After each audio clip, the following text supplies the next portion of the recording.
Welcome to the Meditation Podcast. You can find all our episodes on meditationpodcast.org. We're also on BitChute and YouTube. You'll find the links in the podcast description. I'm also a podcasting coach if you want to start podcasting. The reason being, I have 5 podcasts, including this one, the Learn Polish podcast, the Speaking podcast, the Awakening podcast, and the Crypto podcast. And I have 4 in the top 0.5%. So if you want to find out more, go to roycon.com. Today, my guest, I'm looking forward to this because this man has done amazing things. I will say CPA turned ordained minister to a master of multiple ancient arts and sacred science, meditation, Reiki, Tai Chi, yoga, Qigong, author, not of 1 book, not of 2 books. It might be more since I've got this information, but 86 books. Please welcome Timothy Stuetz. Yeah, it's nice to be with you, Roy. Impressive. So, let's start off. What do you do in your free time? Because you're obviously not that busy.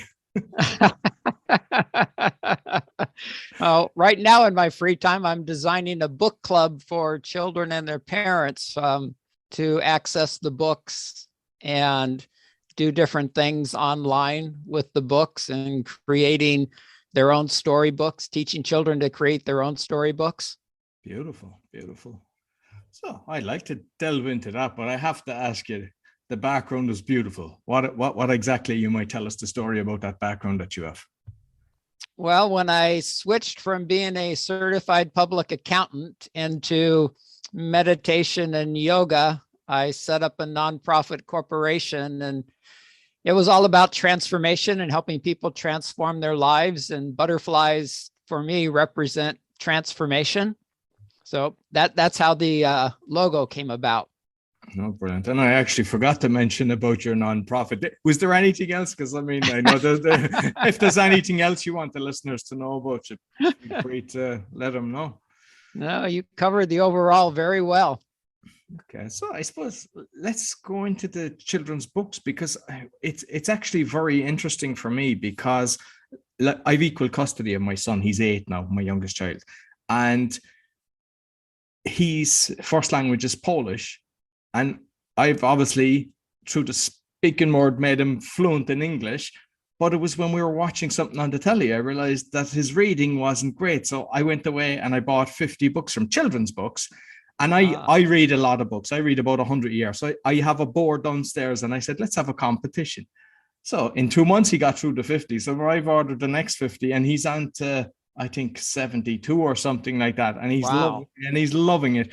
But I think, like at times I'm sitting, I'm reading, and then I get him to read it. And then I was actually getting him to actually write, when I saw he was struggling with some of the words, that he would actually write it out. And like, even though some of them are like 20 pages or some might be 40, the way it's done, like the lion roared or, dived in, it's not using, he jumped into the river, and it's slowly building the vocabulary, which in turn, he's going, Daddy, what does that word mean? And I haven't read your books, but I'd love to know what's your books about. They're an incredible blend of adventure and science fiction, mystery and magic, fantasy and reality, poetry, blending proven principles of child development in there.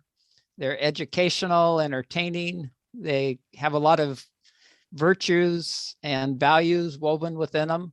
So they're all about love and helping children develop their full potential as far as love, and also understanding the world that we live in. So the main character is Blissberry Bear, who comes from the Great Bear constellation in a Blue Pearl starship to literally help children understand, challenges they may be facing. Yeah, bro. And like the 86 of them. So when did you start? I started by, I actually kind of switched from being a CPA to owning a chocolate shop, because I woke up one morning and I said, if Hershey's can make chocolate kisses, I can make chocolate French kisses. So I actually opened up a chocolate shop and learned how to dip chocolate and make chocolate. And it was in that chocolate shop that I received a box of bears stuffed teddy bears that I did not order. So I opened up this box and there's 50 little teddy bears looking at me. And being a CPA and also loving a mystery and how to solve a mystery, I found out who the bears belonged to. And they actually gave me the box of bears. And I carried one of them in my car with me. And one day at a stoplight, I just picked up the little bear and I looked at it and I said, "Who are you?" And he said, "Poet Bear." And I wrote love poetry at the time. I wrote philosophical poetry. And so I decided to combine the little bear with the little book of my poetry, put it in a package together. And when I got the whole thing together and set it on the counter to sell, my mom looked at it and said, "You missed your calling. That should have been a children's book." And I said, "Well, you can read my things, Mom, and it's not for children." And somehow what she said planted a seed, because 6 months later, I found the idea for Blissberry Bear and the first children's story just popped out. And ever since I finished that story, they just keep popping out one at a time. Beautiful, beautiful. And I love, that you're getting a message, because I know there's plenty of books out there. There's, people reading Lord of the Rings and Harry Potter and all these things, but getting something that there's a meaning behind, I think is fantastic. And like the ones that I was doing as well, like there was always a message. And then I'd ask him, "What you get out of this? What you think about this?" And he'd understand it. And people think that a child wouldn't get that, but it sinks in. And to get a child, into it. So what age groups is it? All age groups that your books are aimed for? They're aimed from starting in the 5th month in the womb, because at the 5th month in the womb, babies start recognizing speech patterns from their mom, from the vibrations they hear from the outer world. So the neural development starts then. So I actually have a series of stories starting from the 5th month in the womb through the first 3 years. And then they're pretty much for children from anywhere from that age 0 all the way up till 10, 92. There's, what one functional medicine doctor wrote, that these stories are just great for inner child work. It's like you said, you're reading the children's stories too. So we get something out of them as adults. I used to love to read some of the stories that my daughter enjoyed. Yeah, no, definitely. And I think when you're reading them with your child, the joy of seeing them interacting, and then you can be creative as well. You don't have to just read the text. I mean, I'm always saying, "Well, what's that there? What's that about? Why do they put that there?" And just things like that. So then that when they're turning the next page, they're paying way more attention. Yeah, I also built in some, general questions at the end of each story, so that the reader and the child can interact with the questions. And it's not so much from what do you remember in the story, but it's just to generate conversation about what the story was about and the characters. Brilliant, brilliant. So I'd like to delve into your meditation journey. So you might kind of because you've covered a lot, the Reiki and the yoga and everything. You might just tell me your journey in that. Into meditation? Yeah, meditate, going into all of them, with the Reiki and how they all kind of evolved. It sort of evolved. It's never anything I went searching for. Like the children's books and writing children's books, I never imagined myself doing that. So I was a certified public accountant that had a minor operation one night and took some Valium before the operation, and then took some pain pills that night. And after I fell asleep, I was having a dream where I was driving a car around a mountain road, and there was a lady in the car with me. And I remember saying, going around this curve, "I can't control it anymore." And the next thing I knew, my eyes were wide open.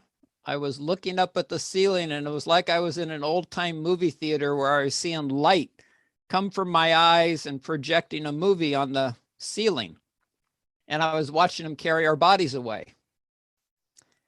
And I thought that was very strange.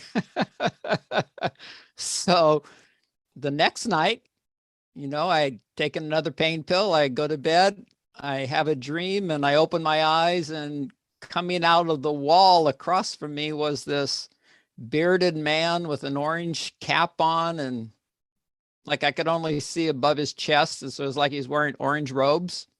So I literally remember closing my eyes saying, I'm a certified public accountant. I'm going back to sleep, and I'm not taking any more pain pills.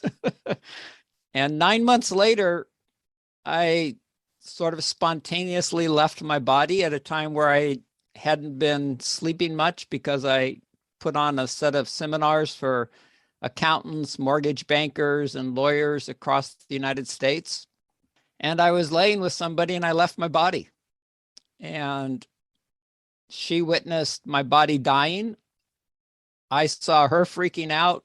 I was a little freaked out because I just knew I was out of my body.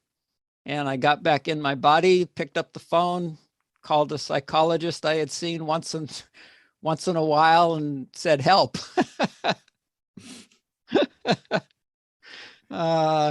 And she basically said, I'll get up and ask Baba what to do. And I'd never heard of Baba. I didn't know what she was saying. But she called me back in 15 minutes and said, Baba says to eat something sweet and go to sleep.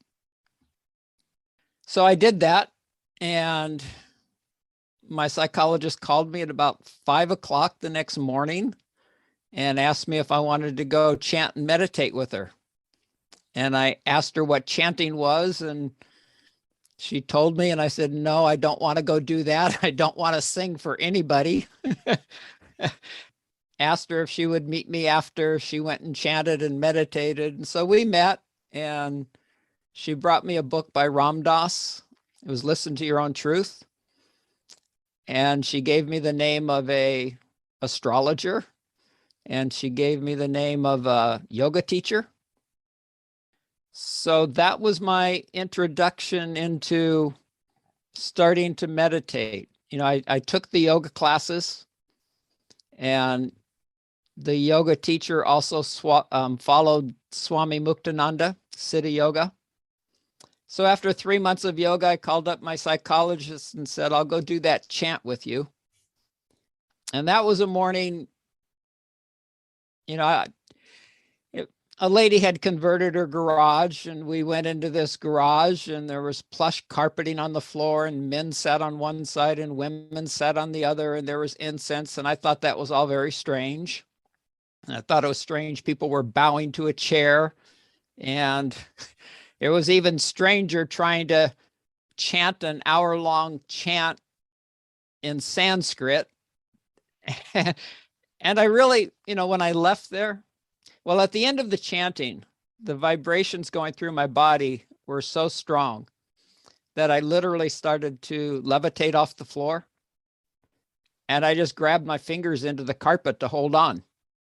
And when we got out of there, I just told my psychologist friend, I just said, I feel like a kindergartner that just participated in a 12th grade class.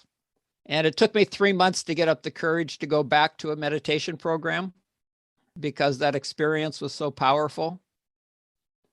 And then I went back just really to find out how in the world this could happen. And I've been meditating ever since. And with the chanting, can you remember what was it like Krishna kind of chanting? Was that the kind of meditation that it was, or? Yeah, it's a chant called the Guru Gita. So it's 180 some verses long, and each verse has anywhere from 4 to 8 lines in it. And you read it from a book. And it was very confusing the first time, because the end of some words, like we would read normally in English, was actually the start of the next word. So it's like they would take the end of one word, that would be the start of the next word. And anyway, that's why I felt like a kindergartner in 12th grade. And I felt like I ruined everybody else's morning trying to read and keep up with things that I did not understand. Yeah, no, brilliant. And with the yoga, because I've looked at some of the videos on your YouTube channel, and I saw with the children that you had yoga for children, and I thought that was very good because it looked like they're doing all animal poses, which a child would be very happy to do. And I just kind of, one, your own journey, but two, how you came about, helping the children with the yoga. Well, from meditation, because my body started to break down and get sick at one point in time, I discovered Reiki. And then I got an internal message to take Tai Chi at one point. And I'd been doing yoga, but I'd never done Tai Chi. And I didn't pay attention to that message. And then one time at a meditation retreat, my legs just blew up like big balloons from literally the waist down to my toes, and I could barely walk. So when I got back from that retreat, movement became very important to me. So I looked up Tai Chi teacher in one of those magazines that you pick up at grocery stores and took a Tai Chi class. And I loved that so much. I got certified to teach various forms of Tai Chi. And one form that I came across was called the animal frolics, which is the original form of movement that we know in the world today. So it predates yoga and it predates Tai Chi by 400 years. And it was developed by a Chinese doctor that decided that, by looking at animals, if you imitate these 5 animals, it'll make you healthy and keep you healthy and strong. So I did that, and it's a wonderful practice. And then because I had the bear, Blissberry Bear for the children's stories, I had a costume made by the original man that made Disney's original costumes for his animals back in the 50s. So I found him, and he made me a Blissberry Bear costume. And when I was there, I saw that he had a deer costume, and a bear and a deer are one of the 5 animals. So I asked him if I could borrow his deer costume. And I just got the idea of, getting in these costumes and doing the power animal frolics for children. So I had costumes made for the 5 original animals. Plus I learned another form of Qigong that was only used by the royalty in China. And that includes a dragon.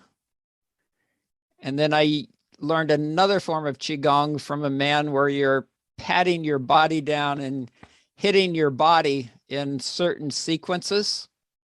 So I thought, well, gorillas, pat their chest. So I had a gorilla costume made. So, yeah, it's my 7 animal frolics. Children can follow along to me while I'm in the costumes. Brilliant. And the last one, that sounds like a kind of form of tapping, yeah? Is that like, but you're doing it with the body, because a lot of the times, the tapping at the hand and the face and stuff like that. But because the reality is the meridians or whatever you call them, you're kind of opening them and making sure that all is clear. You're actually tapping the entire body. So you're doing the main body cavities like the head, the chest, the abdomen, the back, and all of the major meridians. And you use a certain sequence as you're doing the tapping. It was the basis for a form of Qigong that dates back to the 800s. And the tapping portion was used in both the medical form of this Qigong, the meditation form of this Qigong, and the martial arts aspect. And the martial arts aspect is after you got your body used to being hit by your the palm of your hand and then your fist, then you would graduate to a bamboo stick. And then you would graduate to hitting your body with a metal rod. So I learned this from the master that was carrying this lineage on, and actually watched him do a video. And at middle 70 years old, he came in and he literally had very little on while he was doing this video. And I just knew that if I was standing behind him, nobody would get to me. And watched some demonstrations where, you know, he had 9 people, 9 men pushing against him, and they could not move him. And he stuck out one finger and they all went flying. So those are the powers we have when we're tapped into that universal source of energy that we are. Yeah. And I mean, I've done martial arts for when I was younger for, I don't know, about 6 years. And I remember doing Tai Chi, and it's frightening as well as fascinating, the energy aspect of things. Because when you see something like that, because I mean, you know, some people hear that and they kind of go, "Oh, go away, that's impossible." And I know there's some shows they're saying, you know, there's people doing these things, but when you actually feel the energy yourself and you do things yourself, then you realize it exists. And I think that's the best way of understanding something, to actually physically feel it instead of watching something and then just putting your own doubts into it. Yeah, it's like eating chocolate. You know, you can't explain to somebody what chocolate tastes like. It's like, no, you got to eat it.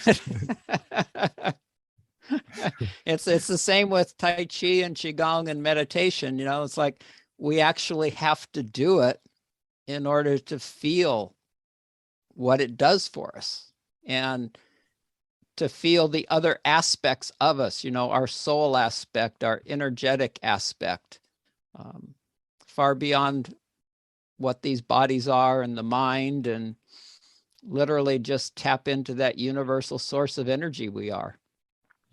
Absolutely.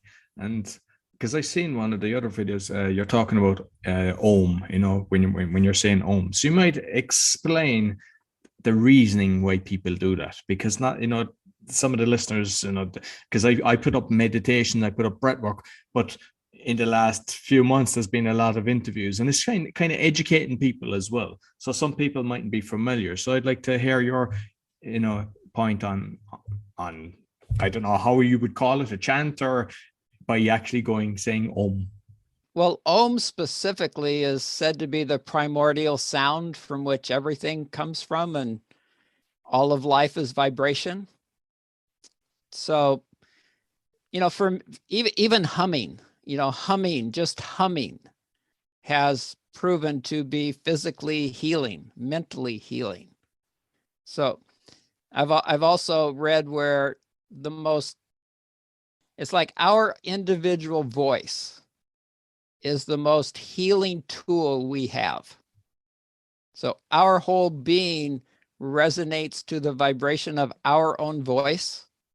So when we say loving things to our body, when we hum, when we use the vibration of Om or anything like that, everything comes into resonance and into harmony. I mean, the mantra of the Siddha lineage, that meditation path that I first found, is Om Namah Shivaya. And I repeated it and chanted it for 2 years before I actually felt anything from it. I just did it because I was told to do it and was told that it worked. And it took me 2 years of chanting it. And one day I was like, oh, wow, this really does do something.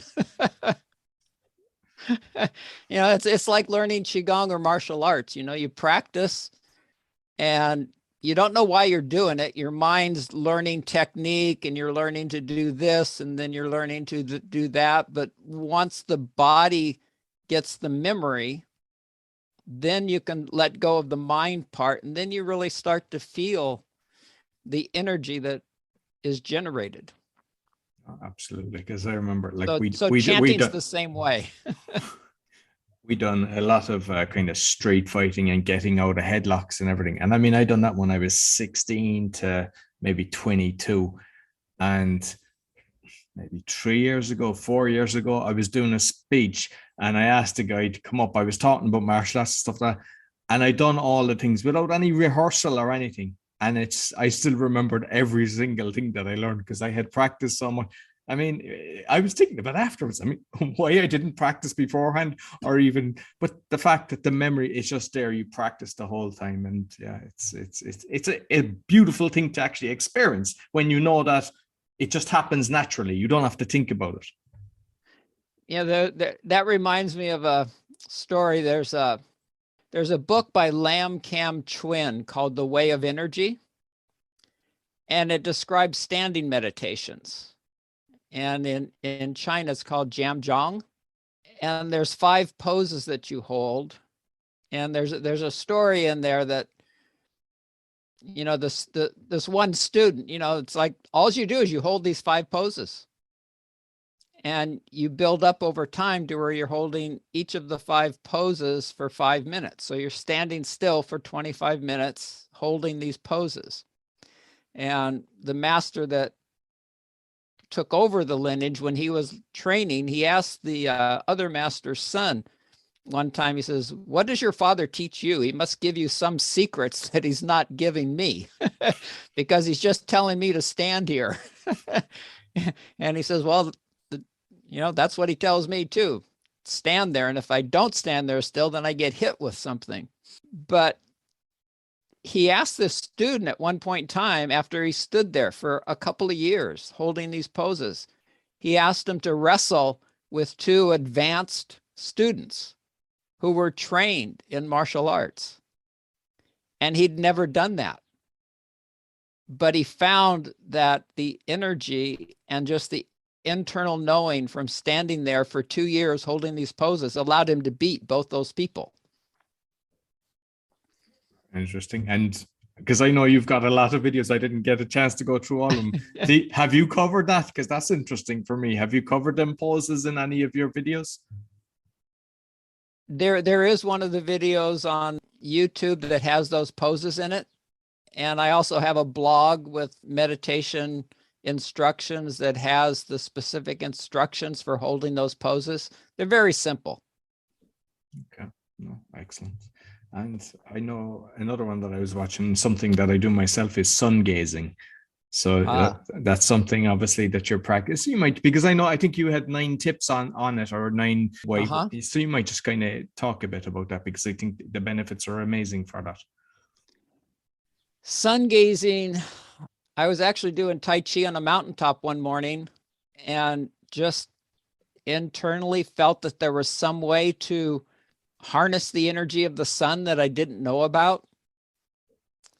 And then years later, I was doing Tai Chi in the backyard at sunset one night, and I had that same feeling. It's like, you know, there's a way to pull this energy into me that I don't know.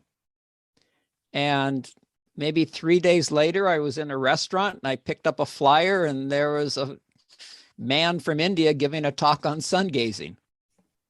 So I went and listened to his talk, and it sounded amazing.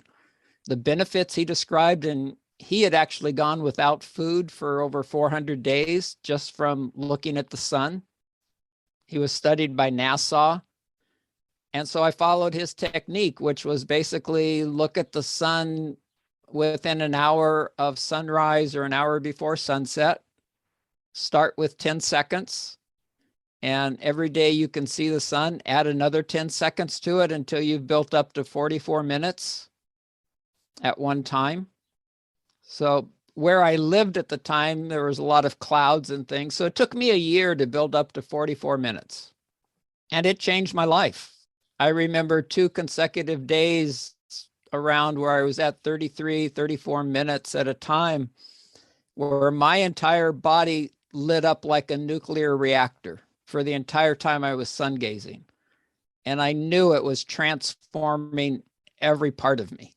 So I built up to 44 minutes and then kept doing it every now and then for 10 or 15 minutes. And now I might look for a couple of minutes at a time.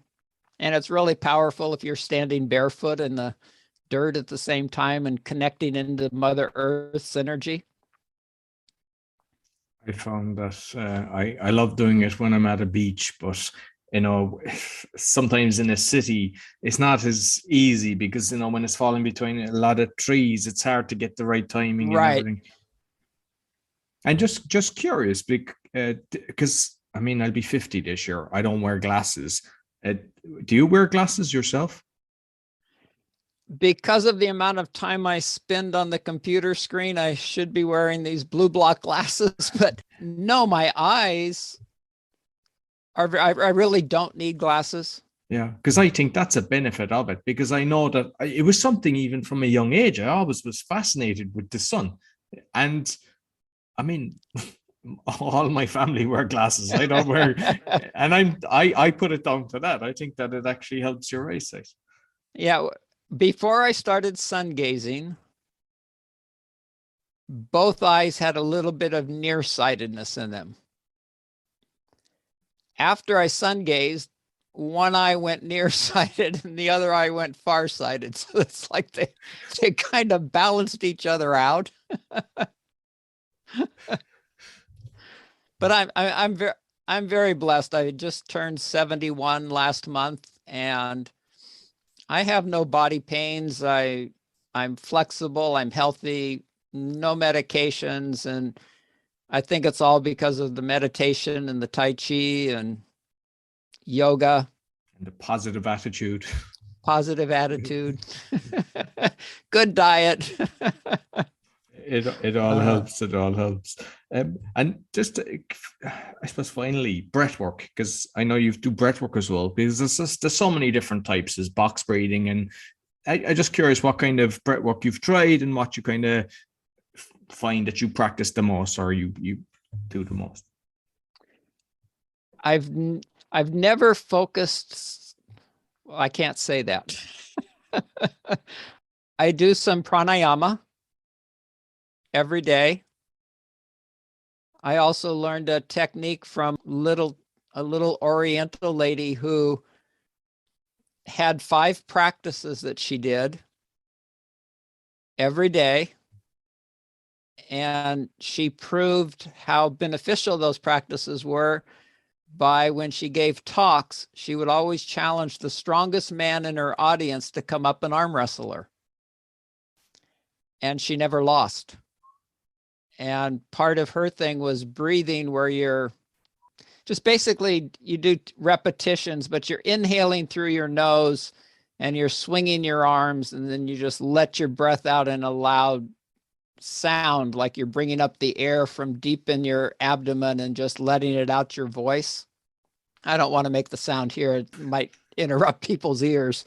So ever since I learned that, I do that practice every day. I do some pranayama, deep breathing, like 20 breaths, like fire breaths. And then I do some breathing in connection with Vietnamese longevity stick, where you're coordinating breathing in through the nose and out through the mouth. And then I also do a little bit of the, like the Wim Hof method of inhaling and exhaling through the mouth every now and then. But what I found with a consistent meditation practice and a consistent Tai Chi practice is that God literally takes over my breathing when I'm meditating and when I'm doing Tai Chi or Qigong. It's like it's like the universe is breathing through me, through my body. And it doesn't require any practices. It just happens. And the breath is powerful. We can do some really extensive inhaling and exhaling through the mouth, coordinated with music, and get ourselves in states of consciousness and see things that we can't normally see in our waking life. So no, I've done that. I've tried. I've had about 10 different facilitators, and yeah, I've seen things that I've never seen before, and it just felt fantastic. And even for days afterwards, you just feel amazing. And all I can say is, try it. I wouldn't do it online on your own or listening to somebody online. I think having a facilitator there, because sometimes emotions can come up, and it's nice to have somebody that just knows what they're doing to comfort you. But I think, there's so much involved in the breath that it's never taught. It should be done in school and everything. We should be all conscious of these things, but unfortunately all the good things that we're supposed to do, they squash, and they kind of they push all the bad things on us. But we're too cute for that. We're actually doing the opposite. I actually have a series of maybe 5 or 6 children's stories that teach about breathing and the importance of breathing, and give children exercises that they can do easily and have fun with to facilitate their breathing, and then use that breath work and that focus to go out into the world and whatever they do as they're playing, to stay centered and focused and do things more powerfully than those children that don't know how to integrate breath work. Excellent. Listen, Timothy, thoroughly enjoyed our conversation. You might let people know where they can find you. Yeah, my website is www.timothystuetz.com, Stuetz. And in the menu, there's some freebies there for everybody in the family. There's some very powerful meditations and a couple of fairy tales for the children. That patting method I talked about is there. Yeah, they can also go to just blissberrybear.com. Bliss, and then BEARY bear.com, and they'll get to the same place. Excellent. Yeah, I'll make sure I put all the links in both the audio and the video. Thank you very much, Timothy. Oh, it's so wonderful to be with you, Roy. This has been very enjoyable. So that's all for the meditation podcast. You'll find all our episodes on meditationpodcast.org. As mentioned, we're on BitChute and YouTube. You'll find the links to the podcast description. Be sure to subscribe, give us a 5-star rating and a review and a nice comment. It all helps. Until next week, take care.